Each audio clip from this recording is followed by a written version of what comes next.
अब एक बार फिर से पाकिस्तान से खबर निकलकर सामने आई है, जहां पाकिस्तान के दक्षिणी वजीरिस्तान में धमाका हुआ है। ये बड़ी खबर है। पाकिस्तान के दक्षिणी वजीरिस्तान में धमाका हुआ है। बड़ी खबर निकलकर सामने आई है पाकिस्तान से, और जहां पाकिस्तान में कुछ दिन पहले BLA के लड़ाकों के द्वारा ट्रेन हाईजैक कर ली गई थी, और अब पाकिस्तान में धमाका हुआ है। तो पाकिस्तान से धमाके की खबर यह निकलकर सामने आई है। रिमोट के जरिए मस्जिद में धमाका हुआ है ये, और जुमे के दिन ये धमाका पाकिस्तान में मस्जिद के अंदर हुआ। इससे पहले भी मस्जिद के बाहर जो है पाकिस्तान में धमाका हो चुका है, जिसमें कई लोगों की मौत हुई थी, और कुछ महीने पहले ही ये धमाका पाकिस्तान में हुआ था। अब एक बार फिर से धमाका हुआ है। ये बड़ी खबर जो निकलकर सामने आ रही है, पाकिस्तान के दक्षिणी वजीरिस्तान में धमाका हुआ है। रिमोट के जरिए मस्जिद में धमाका हुआ है। ये बड़ी खबर निकलकर सामने आ रही है।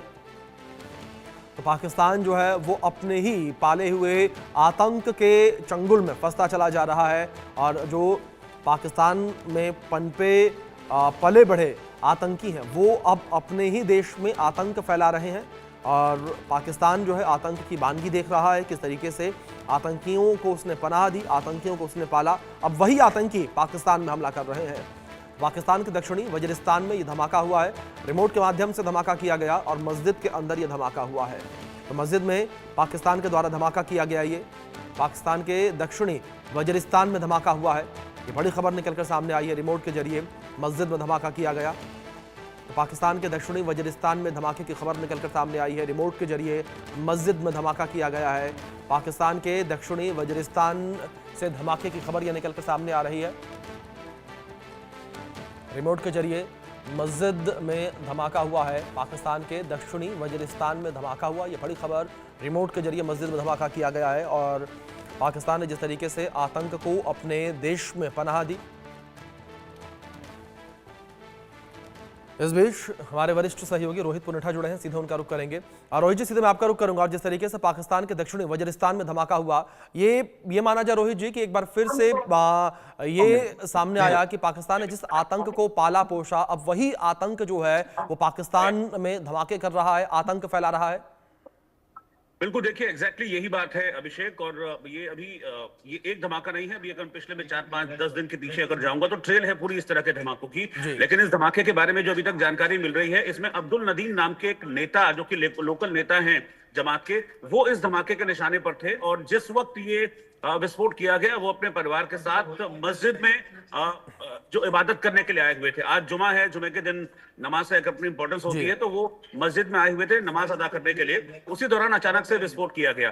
खास बात यह है कि ये पूरी तरीके से प्लान किया गया था, क्योंकि ये जो धमाका है ये रिमोट के जरिए किया गया था, यानी कि वेल प्लान्ड ये एग्जीक्यूशन था पूरा। और इसमें निशाना अब्दुल नदीम थे। अभी तक ये जानकारी मिल रही है कि अब्दुल नदीम इसमें बुरी तरीके से जख्मी हुए हैं धमाके में। कुछ महिलाएं जो आसपास खड़ी हुई थी वो जख्मी हुई हैं, और कुछ बच्चे भी इस धमाके की जद में आकर जो है जख्मी हुए हैं। दक्षिण वजीरिस्तान का ये इलाका है जहां पर ये विस्फोट किया गया है, और इस विस्फोट के बाद एकदम पूरी तरीके से सुरक्षा बल जो हैं उन्होंने इस इलाके को अपनी चपेट में ले लिया है। लेकिन अब आप देखिए कि किस तरह की हालत है पाकिस्तान में। अभी अगर हम पिछले दिनों से जाएं तो पेशावर में धमाका हुआ था, फिर क्वेटा में धमाका हुआ था, फिर बन्नू कैंट में आर्मी का जो इलाका है वहां पर घुसकर TTP के लड़ाकों ने अटैक किया था। कल भी TTP के लड़ाकों ने एक आर्मी का बेस जो है उसको निशाना बनाया था क्वेटा में। परसों 3 जो पाकिस्तानी आर्मी के जवान हैं उनकी हत्या कर दी थी।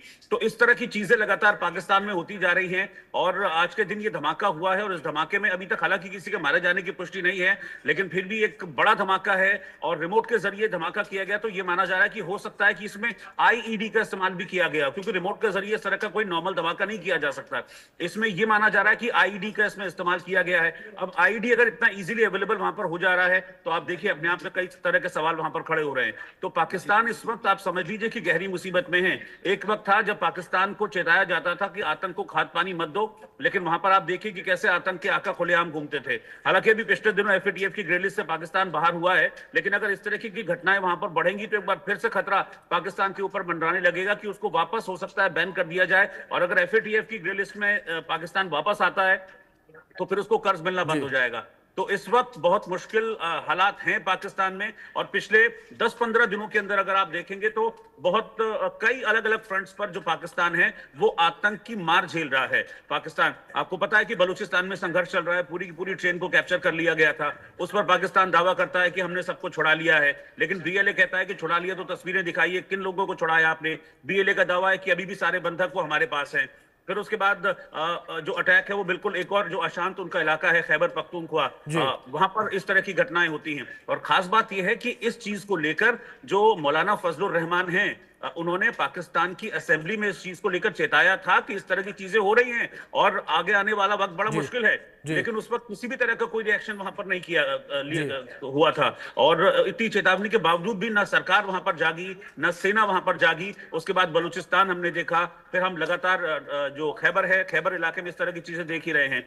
और अब आप देखिए कि मस्जिद में धमाका हो रहा है। आपको याद होगा जो पेशावर में अटैक हुआ था, जो धमाका हुआ था पेशावर में, वो भी एक मस्जिद को निशाना बनाकर ही धमाका किया गया था। और उसके बाद अब एक और धमाका ये पाकिस्तान के दक्षिण वजीरिस्तान इलाके में।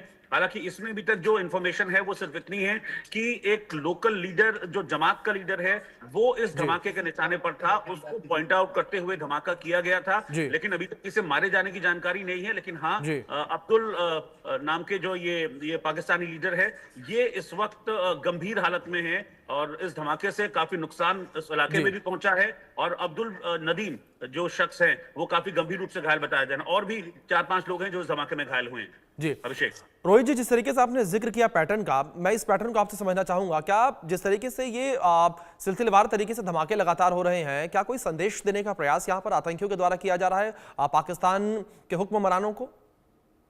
देखिए, ये बात अभी 2 दिन पहले जो इमरान खान है पाकिस्तान के पूर्व प्रधानमंत्री, उन्होंने भी कहा था कि ये जो हुकूमत है, ये हुकूमत पूरी तरीके से आतंक परस्त हुकूमत है, आतंक का साथ देने वाली हुकूमत है। आतंकी जो हैं वो पब्लिक को निशाना बनाकर इस तरह के अटैक्स कर रहे हैं, लेकिन हुकूमत को इस बात का कोई फर्क नहीं पड़ रहा है।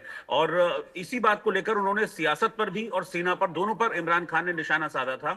और उनकी पार्टी के नेता भी लगातार इस बात को कहते रहे हैं कि शहबाज शरीफ की सरकार में आतंक सिर चढ़कर बोल रहा है। अभी पिछले दिनों हमने देखा था कि कुछ करीब 83 संगठन थे जिनको बैन किया गया था, लेकिन आप ये उनकी फंडिंग रोकी गई थी एक्चुअली। तो लेकिन वो सिर्फ आई वॉश था, वो सिर्फ दिखाना था, क्योंकि अमेरिका का प्रेशर था। पिछले दिनों हमने देखा था जब प्रधानमंत्री मोदी अमेरिका गए थे, तब डोनाल्ड ट्रंप ने कहा था कि अपनी जमीन को आप आतंक के लिए इस्तेमाल मत होने दीजिए।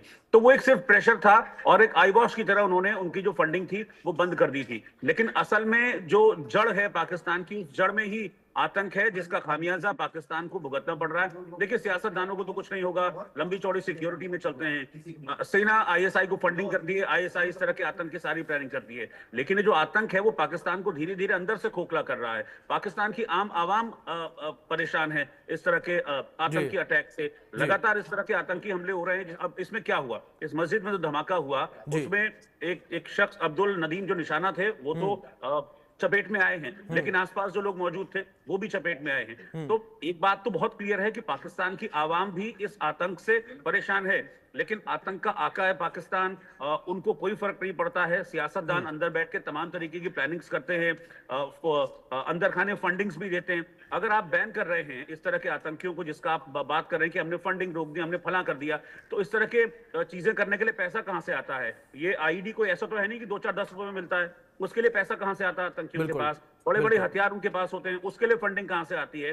तो इंटरनली आप फंडिंग कर रहे हैं, ऊपर आई वॉच जरूर आप दिखा रहे हैं कि हाँ हमने फंडिंग रोक दी है और हमारा तो जो मॉरल है वो ये है कि हम आतंक को खत्म करना चाहते हैं। और इस चीज को लेकर यूएन में कई बार भारत ने पाकिस्तान को एक्सपोज भी किया है।